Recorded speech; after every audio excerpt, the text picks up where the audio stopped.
What's good, everybody? It's your boy Slant, aka Mr. Different, your favorite nappy hater producer, back with another video. And has FL Studio finally done it? We're gonna find out today. We're gonna take a look at FL Studio version 20.1, their newest update. It came out yesterday, which was the 11th. And yeah, I'm gonna try it out because people have been asking me what I think about it, do a review on it, all that kind of stuff. And y'all know I like to give y'all the best FL Studio content I possibly can give you guys when it comes out. So yeah, will this address some of the issues? We're gonna find out. Now, I'm not gonna be going over every last detail of FL Studio 20.1. If you want to go over a full in-depth video, I'll suggest going to Image Line's YouTube channel and watching the man FL Guru. He did a very in-depth, detailed review or overview of it. I'm just gonna show you some of the features that I think that are pretty good. I mean, I ain't gonna say unique or amazing, but it's nice that they're finally adding him into FL Studio. And then tell you what I think they should do on what I feel would be good improvements for the next update. So the first thing that they're toting right now is the whole new thing where you can drag your presets into a channel. So if I go over here, or VSTs, for example. So if I go over here and I grab Analog Lab 3, now if you grab it and put it on a channel like so, now it makes the channel, it tells you what the name of it is right here. It also gives you it in the channel window and also routes it to the mixer now, which is dope. That's amazing. That is a nice feature. It's just a little bit, in my opinion, a workflow improvement, but I like that. That's actually going to be unique. And as you change this, it actually changes the whole channel along with it. So you can keep any plugins associated with that. You can now move them around and it'll just move the channel around, which is pretty dope. And also if you change the color right here in the name, say I put like pluck, and then I want to change it to, let's see, we'll go to make it red, enter. Not only does it change right here, changes right here, and changes it on the channel. That is dope. I think that's a good feature. Should have been something that they should have had at FL 20 to begin with, but as good as there. Now, you know, it just kind of speed up your workflow when you're dragging your channel in here and dragging your stuff in there. Like I said, making a channel and doing that is dope, and I do like that feature. The same goes for audio. So if you do like audio, I'm just gonna grab a sample from my new sample kit, which is my $5 sample pack, Black Hole, which you can get right now. ImageDifferentTV.com, link in the description below. Yes, get that 10 samples for only $5. You can use it royalty free and make some hot beats with them. You know, do shameless plug. So if I take one of my samples,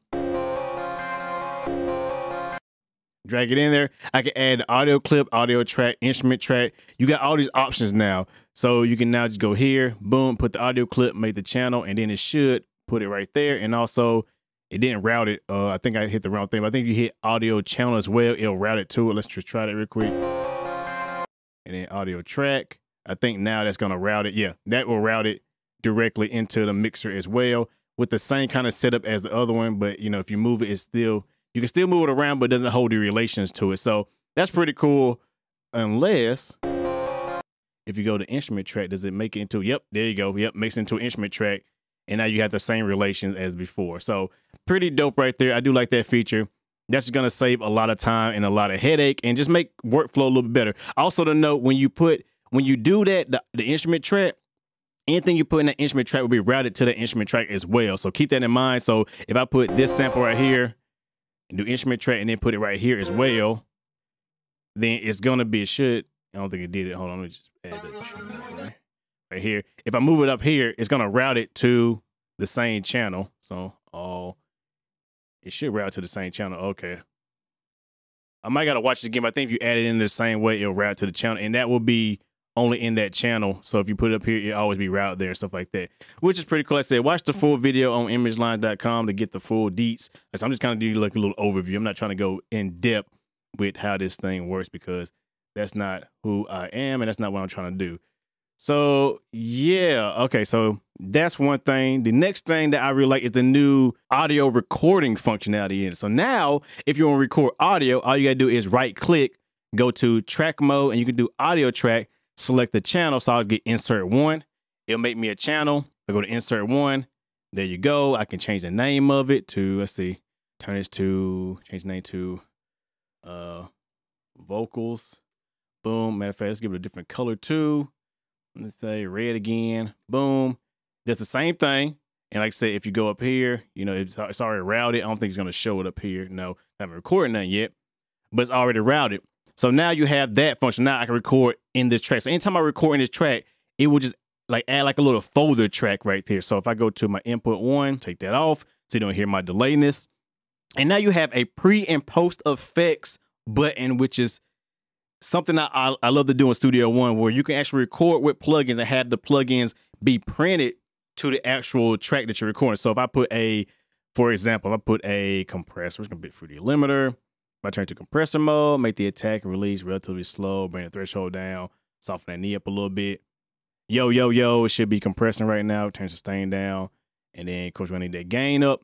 Now I can actually record with the plugin by hitting pre or post. So post would be the regular way, pre would be recording with it. But, you know, it explains it more in there. But that's good that you have the option to record with the plugins on the actual recording or without them. So I do like that feature. That's dope. I do that in Studio One all the time and other DAWs. So, and if you record with hardware, you're pretty much recording with the effects printed anyway. So that's just a nice little feature. I think is dope now. So now you can actually record with plugins if you want a little bit of compression, something like that already on your vocals and stuff. That's dope right there. So for, like I said, for recording, I like to do the track's already armed, so that's good. If I record something, I'm just gonna record something. And here we go. Let's record to song mode. Yo, what's up, everybody? It's your boy Slim, aka Mr. Different, back with another video. Boom. Now I think if I hit record again, it actually will record under this track and put in like a little folder thing. So, yo, what's up, everybody? It's your boy Slim, aka Mr. Different, back with another video. Same thing, and I can do it again. Yo, what's up, everybody? It's your boy Slim, aka Mr. Different, back with another video. And I got 3 tracks right there in one little folder. So now I can, you know, do my little comping, blah, blah, blah. And if I want to, I can, you know, make that big again. If I want to, I can, you know, highlight them all and then do the normal tools, consolidate for selected. But, well, you'll be able to make a consolidated track. I don't know why I didn't consolidate. Oh, because I didn't have it. Yeah, because I didn't have it linked back to the actual. I'll link it, consolidate. Do tools, consolidate from selected. I don't know, select it, boom. Or just like that. Select that, boom. Tools, consolidate, select it. Well, you get the idea.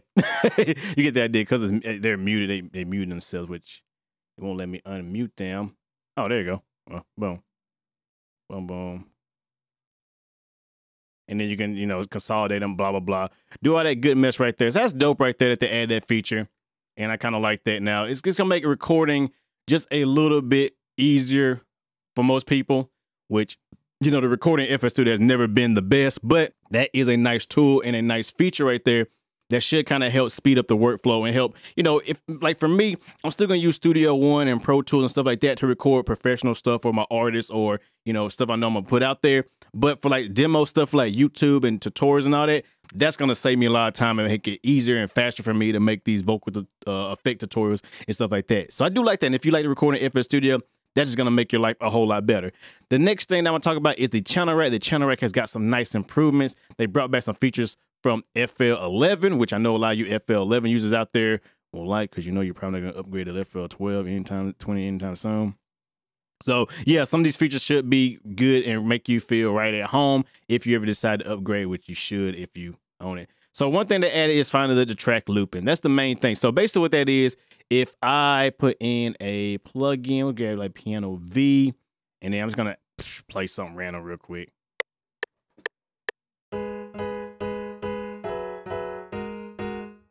Okay, ignore that. It's bad. I know. Who cares? Quantize it. So boom. You know, so there you go. It's, yeah, you get the idea. So now if I drag some drums in there, say I want my clap to repeat on every bar. Oh, another thing I want to show before we go there. If you go down here and go to show piano roll full preview, now instead of seeing half the preview of the piano roll, you can actually see the full, like the full thing in the preview. And I love that feature. That was in the FL11 and lower. I'm glad they brought that back. I don't know why they took it away at the beginning with, but hey, I digress. So say I want my clap to always repeat on, you know, the same note every time. What you can do now is I pick a clap. Now, if I put a clap, say it's supposed to repeat right here. So usually it'll be like this. It'd be like that, right? And say you wanted to loop back around and so you can keep working with it. Now you just hit this loop button and now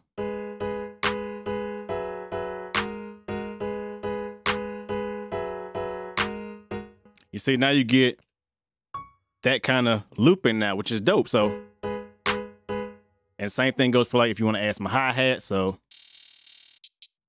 let's see, let's make something quick, real quick. So hi-hats, you want to go like that.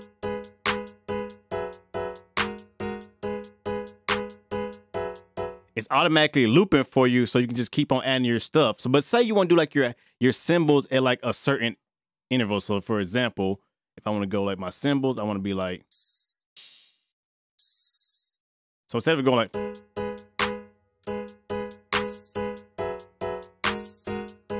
Say I want to go like this. Let's see.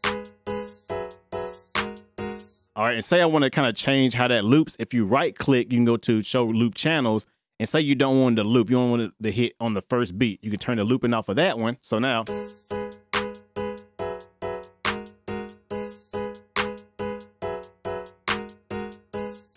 So that's gonna be a feature that I think I'm gonna be using. It's gonna make making percussive drum patterns and all that just a whole lot easier, and it's gonna make things a whole lot easier in, you know, doing drum patterns and working with MIDI on the channel right now. And I do like that. I wish they had it at the beginning. That should have been in FL12. I don't know they took that feature away. Like it baffles me, but the fact that it's here now is dope. And I think you can also do an advanced mode, which gives you like advanced looping function. You can tell it how many bars you want on the beats and steps and all that. You can do like some pretty intense stuff. Another thing is now they have the swing bar up here, which you can actually like right click, you know, multiple things. And I think if you right click them and go to, if right is in here, you can select the swing of each one of them somewhere. Let's see if I'm not mistaken. Yeah, swing mix. And you can say you want them all set to 25%. And then now they have, if you go in here, they both got to the swing mix. They both set to 25% because I highlight both of them. Now you can add that swing. You can just add, you know, you can give different things, different values of swing by highlighting them all that, which is pretty dope. Now you can change the steps to how many steps you want and all that good mess. Another thing that they added, I think they added in the wrapper, they added a solo and pan button inside the wrapper. They added a solo button in there now, so that's pretty dope. And I think that's really about it. They got some other behind the scenes stuff, which really doesn't really make me like super about. And also now when you're rendering, which should have been in here from the beginning, and we're gonna do whatever. You can now render mono stems. That should have been in FL Studio. Like every DAW had that for the beginning. Why are you just not putting this? But yeah, so now you can render mono stems. So if you're gonna track it out to like another DAW or for sampling or whatever, you can now do mono stems, which is a good plus right there. So yeah, that's really the only features that really stuck to me and really got me feeling good. These are all optional, by the way. So if you don't like none of these features, you ain't got to use them. But it's pretty dope. Now, how do I feel about it? I feel like FL Studio is still doing the same thing they've been doing, which is giving us the features that we want little by little. They're just trickling them in there little by little, which a lot of these, I feel like they could have just put this in FL12 or FL20. They are headed in the right direction. It is making me kind of look back at FL Studio going, you know, it is making me appreciate and love FL Studio the same I've been doing. I mean, it's not better, it's not worse. I still like recording and stuff in other DAWs, but I love making beats in FL Studio, and that's just how it is, unless another DAW just does some crazy stuff that I haven't really experimented with, which I'm experimenting with FL Studio 1. But yeah, FL Studio's dope, and I do like this new this new update. I still feel like they can do some different things. What I would like to see them do is probably do a new synthesizer or something like that, update some of their previous plugins. Like, we want that Fruity Reverb 3, we want that Limiter 2, we want, Gross Beats 2. We want to see some, updates to some innovations or upgrades to our favorite effects. Maybe a new Fruity Chorus 2 or something like that, Flanger 2, stuff like that. We'd love to see that. And maybe a wavetable synth. I mean, come on, ImageLine. I mean, Cubase, Ableton, Reason got a wavetable synth. I'm pretty sure Studio One gonna make one soon. Y'all need to jump on it too. Y'all need a wavetable synth as well. But other than that, I mean, hey, it's a pretty okay addition. We'll have to wait and see if we're gonna have more upgrades in the future. And I wish FL Studio the best. They need to get out the ass and give us what we want. You gave us a little bit, we want more. Because I mean, the FL community just want a little bit more after DAW. But yeah, with that being said, I would definitely check it out. Put a link in the description below. You can download it yourself and check out this new update. And if you got the full version or whatnot, if whatever, buy it or torrent it. Whatever, don't torrent it, but do what you do. That's on you. Whatever.